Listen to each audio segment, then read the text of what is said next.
সকলকেই ওয়েলকাম। আজ আমরা এই ভিডিওর মাধ্যমে আউট অফ বিজনেস ছোট গল্পটি থেকে বেশ কিছু এসএকিউ কোয়েশ্চেন এবং তাদের আনসার নিয়ে আলোচনা করব। যে প্রশ্নগুলি সচরাচর ইউনিভার্সিটি এক্সামে এসে থাকে, তো সেরকমই কিছু কোয়েশ্চেন আমি আলোচনা করতে চলেছি, পাশাপাশি সেই সমস্ত প্রশ্নের উত্তরগুলো।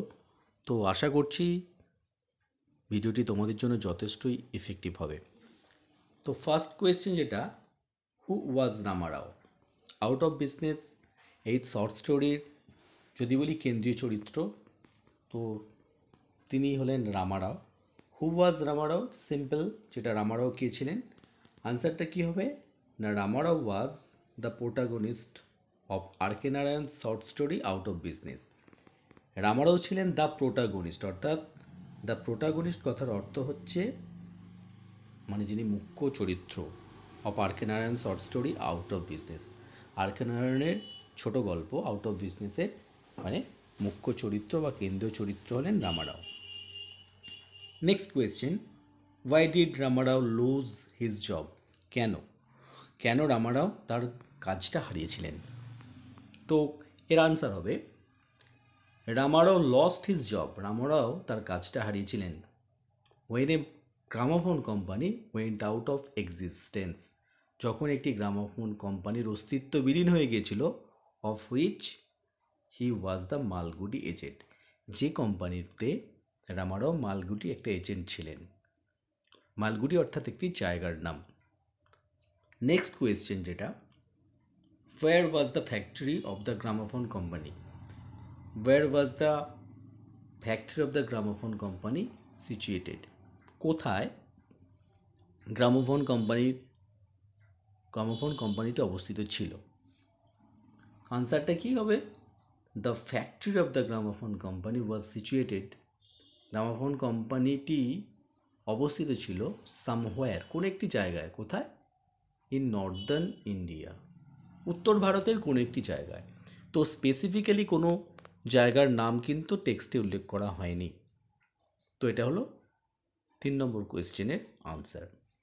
নেক্সট যেটা পাচ্ছি, একটা লাইন তুলে, the money in the bank was fast melting.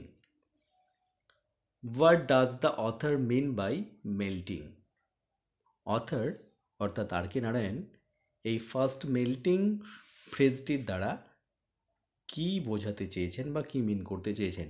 তো আনসারটা কীভাবে লিখতে হবে, the phrase first melting refers, এই শব্দগুচ্ছটা অর্থাৎ ফার্স্ট মেল্টিং এই শব্দগুচ্ছটা রেফার্স করা হয়েছে, উল্লেখ করা হয়েছে দ্য হেভি ফিনান্সিয়াল ডিম্যান্ডস, বিভিন্ন মানে প্রচণ্ড পরিমাণে যে অর্থের প্রয়োজনটা, অন দ্য সেভিংস, যে জমানো যে অর্থটা ছিল সেটার প্রয়োজনীয়তা আর কি, দ্য ব্যালেন্স মেল্টেড কুইকলি, সেই জমানো অর্থটা দ্রুত গলে যাচ্ছিল, just like an ice cube, ঠিক একটা বরফের টুকরোর মতো, will when it is subjected to heat or press, একটা বরফের টুকরো যদি উত্তাপ অথবা চাপ পায়, যত দ্রুত গলে যায়, ঠিক তত দ্রুততার সঙ্গেই রামারয়ের যে পুঁজিত মানে অর্থ সঞ্চয় করেছিল ব্যাংকের মধ্যে, সেটা শেষ হয়ে যাচ্ছিল। Next question, why did the factory of the gramophone company collapse? কেন ওই গ্রামোফোন কোম্পানিটি কোলাপস করেছিল, অর্থাৎ ধস নেমেছিল? আনসারটা কী হবে না, the factory of the gramophone company collapsed, gramophone কোম্পানিটি ধস নেমেছিল কোম্পানিটিতে when a bank in Lahore crashed, যখন একটা লাহোরে একটা ব্যাঙ্ক ক্র্যাশ করেছিল due to a Bombay financier death, বম্বের একজন ফিনান্সিয়ার বা লগ্নিকারী ব্যক্তির মৃত্যুতে একটা ব্যাঙ্ক ক্র্যাশ করেছিল বা একটা ব্যাঙ্ক দেউলিয়া হয়েছিল, ফলত গ্রামোফোন কোম্পানিটা কোলাপস করেছিল।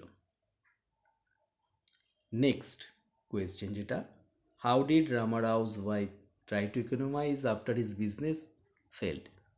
কীভাবে রামারাওয়ের স্ত্রী ট্রাই টু ইকোনমাইজ অর্থাৎ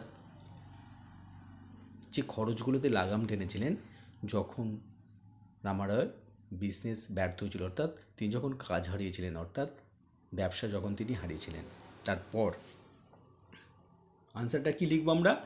রামারাওস wife tried to economize by sending away the cook and the servant. তিনি একটু অর্থটা মানে সঞ্চয় মানে সচল রাখতে চেয়েছিলেন কীভাবে, খরচটাকে কম করতে চেয়েছিলেন কীভাবে? By sending away the cook and the servant. তিনি রাঁধুনি এবং চাকরকে ছাড়িয়ে দিয়েছিলেন বা তাড়িয়ে দিয়েছিলেন। She also withdrew the children, এছাড়াও তিনি তার শিশুদেরকে ছাড়িয়ে নিয়েছিলেন ফ্রম ফ্যাশনেবল নার্সারি স্কুল, মানে বিলাসবহুল যে নার্সারি স্কুলগুলো সেখানে ভর্তি করেছিলেন প্রথমে, সেখান থেকে সেই স্কুল ছাড়িয়ে দিয়েছিলেন।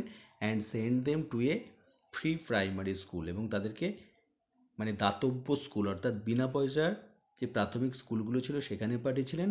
আফটার হিজ বিজনেস ফেল্ড, যখন রামারাওয়ের ব্যবসা ব্যর্থ হয়েছিল বা ব্যবসা ক্ষতি হয়েছিল ব্যবসায়।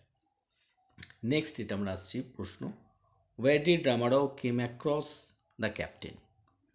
কোথায়? Where did Ramarao came across the captain, কোথায় রামারাও ক্যাপ্টেনটাকে দেখেছিলেন? Ramarao came across the captain in the jubilee reading room. Ramarao jubilee reading রুমে কিন্তু দ্য ক্যাপ্টেনটাকে দেখেছিলেন। তো দ্য ক্যাপ্টেনটা কি?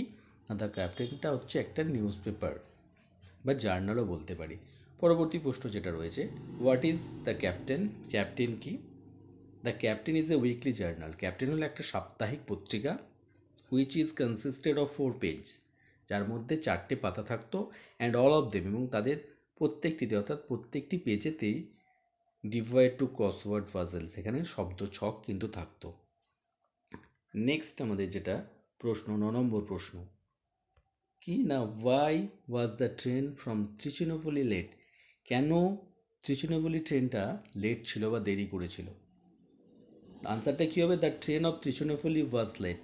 ত্রিচুনাপল্লী ট্রেনটি দেরি হয়েছিল বিকজ কারণ আ গুডস ট্রেন, একটা মালবাহী ট্রেন হ্যাড ডিরেলড, মানে লাইনচ্যুত হয়েছিল 3 স্টেশন অফ 3টে স্টেশন দূরে, and block the railway track, এবং রেলপথটা ব্লক করে রেখেছিল।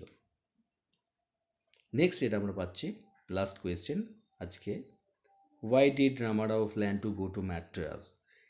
কেন রামারাও মাদ্রাজ যাওয়ার পরিকল্পনা করেছিলেন? উত্তরটা আমরা কী লিখব? Ramarao plan to go to Madras to seek a new job for himself. Ramarao Madras যাওয়ার পরিকল্পনা করেছিলেন নিজের জন্য একটা কাজের খোঁজ করতে।